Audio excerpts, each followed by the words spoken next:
다양한 바이오 이슈를 과학 기자의 시각으로 집중 분석하는 바이오 위클리 코너입니다. 이성규 기자와 함께하겠습니다. 어서 오십시오. 안녕하세요. 네, 이번 주 위클리 소식부터 전해주시죠. 이 코로나19 백신 관련 소식부터 전해드리겠습니다. 미국 바이오기업 모더나가 코로나19 백신 후보 물질 임상시험 1상에서 실험 대상자 전원에게서 항체가 형성됐다고 밝혔습니다. 이 방역 당국이 국내 코로나19 백신의 대량 생산 목표 시점을 내년 말로 제시했습니다. 정부가 코로나19 치료제와 백신 개발 임상시험 등을 위해 1936원 규모의 추가 경정 예산을 신속히 집행하기로 했습니다. 네, 오늘은 세 가지 이슈 모두가 코로나19 백신이나 치료제 개발 소식이네요. 이처럼 전 세계가 모두 뛰어들고 있는 상황인데요. 자, 정부도 관련 분야에 이 추경 예산을 신속하게 집행하겠다고 밝혔습니다. 자, 오늘 바이오 포커스에서는 국내 1세대 바이오 벤처 기업이죠. 크리스탈 지노믹스의 조중명 대표이사와 함께 관련 내용 알아보겠습니다. 대표님 어서 오십시오. 어서 오세요. 안녕하세요. 네. 크리스탈 지노믹스는 국내 바이오 벤처 1세대로 꼽히는 기업입니다. 창업하셨을 때와 또 지금은 바이오 생태계가 많이 달라졌을 것 같은데 이 1세대로서 느끼시는 어떤 변화가 있다면 말씀해 주시죠. 지금 저희들이 한 2000년대 회사를 창업했는데요. 지금은 그때에 비하면 상당한 진화가 되어 있습니다. 예. 좀 예를 들어 설명드리면 예전에는 저희들이 한 수십억 정도 투자를 받으면 큰 투자를 받는 거였는데 지금은 보통 수백억 투자를 받을 수 있는 그런 상황이 되어서 지금 좀 도전적이고 과감하게 연구 개발할 수 있는 그런 아주 좋은 환경을 만들어가고 있고요. 예. 또 정부에서도 바이오를 전략 산업으로 선정해서 연구 개발비를 계속 매년 집중적으로 증가시키고 있기 때문에 상당히 그 희망이 있고 이에 부응해서 유동성이 풍부한 민간 자금이 그 유입돼서 바이오 생태계가 상당히 좋은 방향으로 지금 선순환 성장하고 있는 그런 과정 중에 있습니다. 네, 말씀하신 것처럼 최근에는 국내 바이오 벤처 창업이 좀 활발하게 이루어지고 있고 투자도 이루어지고 있는데 크리스탈 지노믹스가 2015년에 국내 바이오 벤처 기업에서는 최초로 신약 개발에 성공하는 등 아직까지도 신약 개발에 성공한 회사는 그리 많지 않은 것으로 알고 있습니다. 자, 이처럼 신약 개발이 바이오 벤처 회사에서 이토록 어려운 이유는 어디에 있을까요? 뭐 여러 가지 그 이유가 있고요. 저희들이 국내 1호, 국내 바이오벤처 1호고 전체적으로는 이제 22번째 신약인 골관절염 치료 신약 그 아스렉스를 저희들이 2015년에 허가를 받았습니다. 원래 이제 공장이 없는 바이오사에서 허가해준 첫 번째 케이스이고요. 이거를 이제 저희들은 CMO인 그 다른 제약사에서 주문 생산해가지고 지금 동아 ST와 대웅제약이 팔고 있고 작년에 저희들이 한 72억 정도 매출 올렸습니다. 골관절염 치료제죠. 그런데 이제 그 바이오 신약이 제대로 잘 나오지 않는 이유는 우리나라에서 신약 개발은 그런 경험을 한 우선 인력이 많이 있어야 되는데 아직 인력 풀이 상당히 부족한 편입니다. 그렇군요. 뭐 최근에 보시면 특히 이제 작년 경우 올해도 그렇고 임상하다가 실패한 케이스가 상당히 많거든요. 그래서 주가가 막 상당히 많이 요동쳤는데 이 안에 제가 봐서는 뭐 주주들이나 투자가 입장에서는 우리가 단기에 큰 수익을 얻으려고 하니까 좀 상당히 좀 절망했지만 저희들이 지금 과정으로 보면 이게 하나의 성장통이라고 생각합니다. 이게 좀 지나면 좋은 경험을 한 이런 인력 풀이 많아지면 저희들이 점점 우수한 신약 개발을 단기간에 개발할 수 있는 그런 시스템으로 지금 가고 있는 과정이라 말씀드리겠습니다.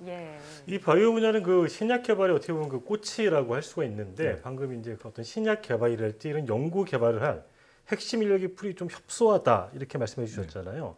정부도 의욕적으로 이 바이오 분야에 대한 투자를 점점 늘려나가고 있는데 이게 어떻게 좀 전략적으로 정부가 어떤 분야를 조금 더 집중해야 된다.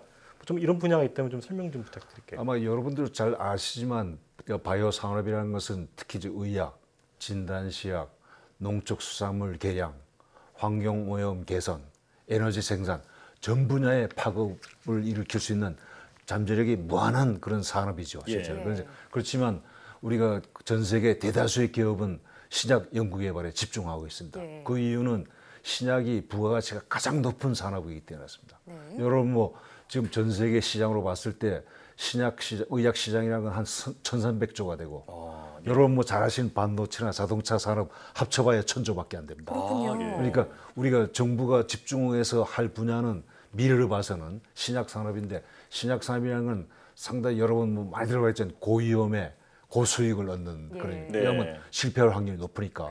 그래서 이 고위험이 있기 때문에 그런 그 과정은 기초 과학이 튼튼해야만이 그런 위험한 과정을 견딜 수 있으니까 예. 정부의 연구 개발비는 좀 신약의 기초 연구 관련된 연구 집중하고 거기에서 나오는 좋은 아이디어나 정보를 이용해서 기업은 응용을 통해서 신약을 연구 개발하는 이런 좀 산학년 서로 역할 분담해서 진행하는 이런 시스템이 정부가 좀 만들어주면 우리나라는 신약 개발에서는 세계적인 이런 좋은 기업들이 많이 나오지 않을까 그런 기대를 하고 있습니다. 예. 근데 뭐 신약 개발 이제 전 세계적으로 이제 1,000조가 넘는 엄청난 이제 시장이다 이렇게 말씀해 주셨는데 결국 이 신약 개발에는 어떤 단백질의 구조를 분석하는 기술이 굉장히 중요한 기술로 알려져 있는데요. 이 단백질 구조 분석 기술이 좀 어떤 건지 좀 설명 좀 부탁드리고요. 한 가지 더 이제 이 단백질 구조 기술을 응용하면은 지금 코로나19 맞춤 치료제 개발도 가능한지 좀 그 부분도 설명 부탁드리겠습니다. 우선은 뭐 가능하다 말씀드리고 제가 좀 여러분들을 위해서 조금 쉽게 설명드리면 예.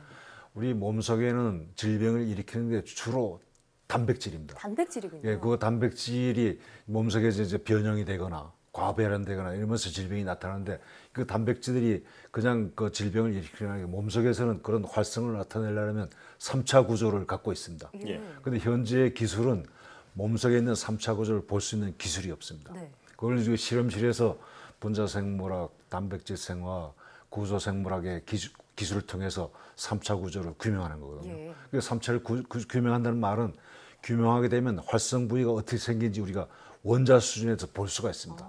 그럼 아주 뭐 원자 수준이라는 건 나노미터 수준이기 때문에 예. 그래서 실험실에서 그 활성 부위를 조절하는 게 바로 신약이거든요. 예. 그래서 실험실에서 컴퓨터를 통해서 디자인하고 합성해가지고 신약을 만들어내는 겁니다. 그러니까 질환 표적 단백질의 구조를 규명한다는 것은 상당히 원천적인 기술로서 대단히 중요한 기술이죠. 실제. 그렇군요. 그래서 지금 코로나 바이러스 같은 경우에도 예. 코로나 바이러스 자체가 이런 그 질환을 일으키는 그 표적 단백질이 3가지가 있고요. 예. 우리 몸속에 코로나 바이러스가 잘 그 유입되도록 할 수 있는데 그것도 표적이 단 2가지가 있습니다. 그렇군요. 지금 5가지의 대부분의 구조 정보를 알고 있기 때문에 그 5가지를 표적해서 신약을 연구 개발할 좀 시간이 걸리겠지만 예. 분명히 앞으로 나올 거로 예상하고 있습니다. 예.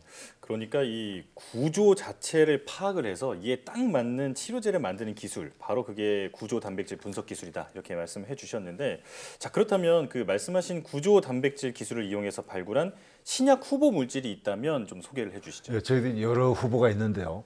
그중에서 예를 들어서 말씀드리면 여러분 췌장암을 아시죠? 예. 암 중에서도 가장 치료하기 힘들고 그렇죠. 좋은 약이 없는 분야입니다.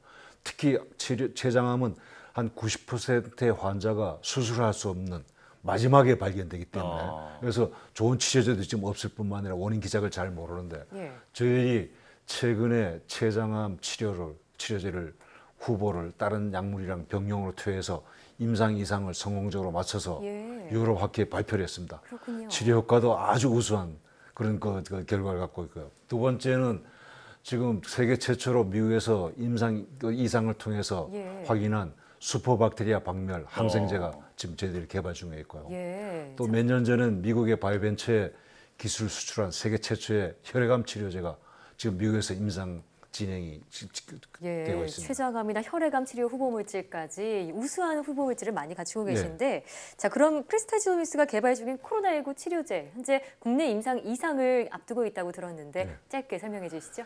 여러분 금방 말씀드린 대로 지금 새로운 기작이나 표적이 발견되더라도 예. 현재 기술로는 신약을 연구 개발하는데 한 보통 빨라도 5년, 10년 걸립니다. 아, 예. 그래서 전 세계 많은 회사가 기존의 약물 가지고 그 조금이라도 약효가 있는지 확인하는 약물 재창출에 집중하고 있습니다. 예. 그 전 세계적으로 지금 한 900개 임상이 진행 중인데요. 저희들도 우리의 신약 후보 물질 가지고 이런 혹시 코로나에 효과 있는지 확인해서 네.